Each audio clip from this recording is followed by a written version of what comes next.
subject. Our second subject is about our weekly hedged style of trading. And I have been trading the FXE.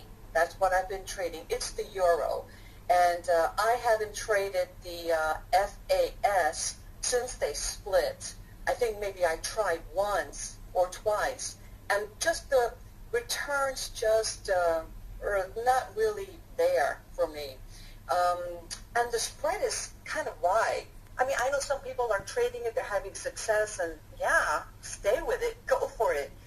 Also, I haven't been trading the TBT too much. I've been mostly trading this one. The IV is really low. It can be either 9%, 10%. By next week, we have an FOMC event on Wednesday, so the implied volatility will probably be around 13 or so. If by Wednesday it's 20%, then it has doubled and won't be a good idea to take this trade. But before I get to that, let's talk about refreshing our target prices. How do we do that? Well, this is a style of trading that if Monday is, the market is open, we enter on Monday, and the 10:30 price in this case was $111.72, the implied volatility being 10%. So simply we take that implied volatility of 10% and multiply it by 15%. It's just something that I have done that seems to work really, really well with indices. And so, it just has this ability to help us get to a realistic target when we use that 10:30 price and then we use that adjusted implied volatility. We get a target price of $1.67 either to the upside from that $111.72 or $1.67 target to the downside. That would put us at around $110.05 as a target.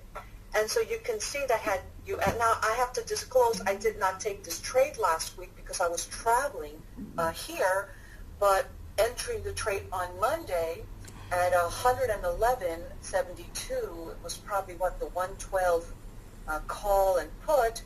Now on day 4, the target of $110.05 was certainly reached. I think it was reached at the open on Thursday. Of course, if by Wednesday it opens down and you already have a nice enough profit, then of course you can always close it out before your target is met. What I like again about the FXE is that while it gaps up and down all day long, that is kind of the nature of this instrument.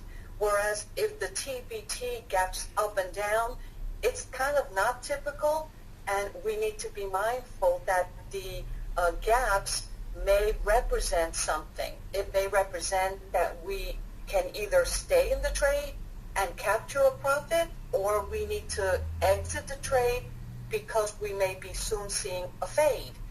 And I did a webinar on that that discusses that, and actually I share that in the Smart Traders Bootcamp. The TBT has to be treated with carefully because of their gaps. This one, gapping all day long, no problem. Isn't that cool? Yeah. Okay, so what else is on the agenda? Okay, so now we have